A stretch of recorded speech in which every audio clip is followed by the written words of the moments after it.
Dapur TNI. Jual tanah, jual kebun, jual tanah, jual kebun masuk polisi. Polisi bohong. Dari kesalahan tu.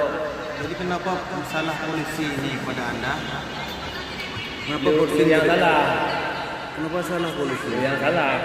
Nah, ada salah kan nama masyarakat umum. Jadi kasus Sambo ini gimana Sambo? Bu, urusan bapaknya mana urusan buku. Anda berurusan dengan siapa ini? Ini Aceh. Ini Aceh. Aceh ini tanah yang datuk atau tanah nenek moyangnya? Nah, ini Datu lah. Nenek moyang kita kan. Jadi orang-orang zaman dulu masuk polisi masuk dengan uang apa? Oh, yang mana dulu nggak pakai uang. Nggak pakai uang? Pakai uang yang mana dulu. Sekarang aja. Sekarang suatu pekerjaan beli. Beli ya? Walaupun dia pintar, tapi kita beli. Ujung-ujung butuh uang. Kalau di Malaysia kan? Kerja cari orang. Indonesia, Malaysia. Kenapa Indonesia cuma Maka Malaysia makmur. Karena betul berdiri undang-undangan. Kenapa semua Di Malaysia ada kesalahan. Assalamualaikum bu, gini-gini. Ya udah besok jangan buat lagi ya. Ya, dah lewat tu. Indonesia. Ui, mana dia kok? Hilang. Baru pertama orang ada apa? Dah. Kolot Indonesia.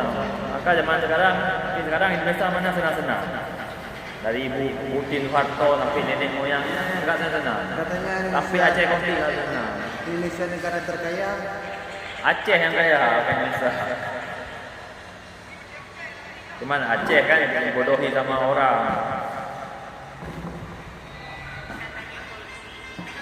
Apa harapan anda untuk Aceh? Mr. Zain, apa harapan anda ke depan untuk menjadi Aceh yang lebih baik lagi?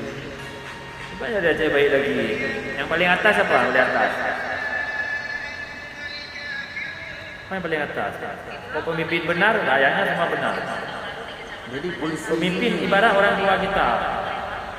Yang mana diajari bagus-bagus. Coba diajari bagus. Pasti rakyat bagus. Coba rakyat, pemimpin kasih contoh untuk rakyat bagus. Pasti bagus. Pemimpin seperti orang tua kita juga. Tas lawak